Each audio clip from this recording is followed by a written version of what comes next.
Let's return then to our top story. Bill Cosby's conviction for sexual assault has today been overturned. A little earlier, I spoke to Tom Mauresmo, formerly Bill Cosby's defence attorney during his second trial when he was convicted. He also represented Michael Jackson in the 2005 trial on charges of child molestation. He discussed the complaints to the judge during the trial. We argued extensively to the court that it was unfair.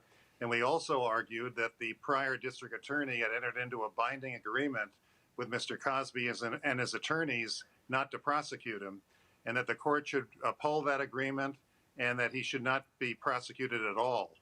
Unfortunately, both arguments were denied. I realized very early in the trial that this was not going to be a fair trial, that the judge was extremely biased against Mr. Cosby. So I brought on my trial team 3 appellate lawyers, 3 lawyers skilled at making objections and supporting those objections with legal authorities. And on a daily basis, we made a record for appeal. And fortunately, the strategy worked. The prosecution at the time said they brought these 5 people forward to show a pattern of behaviour. How did you rebut that? Well, first of all, it showed no pattern at all. If you looked at the specific facts of these accusations, they were all over the board. They were not indicative of a pattern at all. Some of them were 30 years ago when you can't go back and look for evidence. You can't get forensic evidence. You can't get witnesses. You can't get anything needed to defend yourself. And in my opinion, it was all brought into court to prejudice the jury against Mr. Cosby. And fortunately, the Pennsylvania Supreme Court is a court with integrity, intelligence, courage, and they did what's right. They vindicated our system. He should never have been prosecuted. Can you take us back to that agreement with the former DA of Philadelphia? On what basis was the deal made? The former DA of this county, Montgomery County, concluded that he did not have enough evidence to prosecute Mr. Cosby.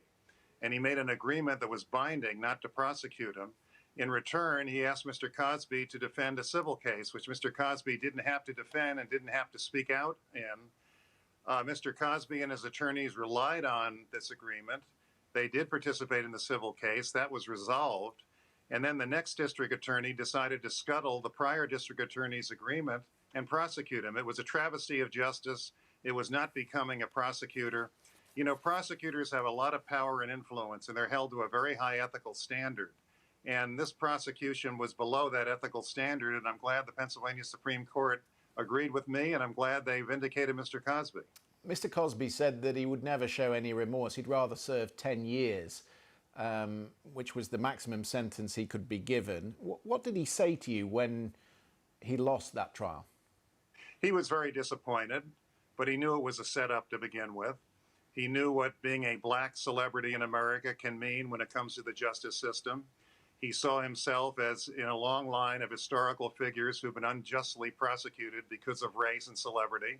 And he decided he was going to grin and bear it and never compromise his values, and he never did.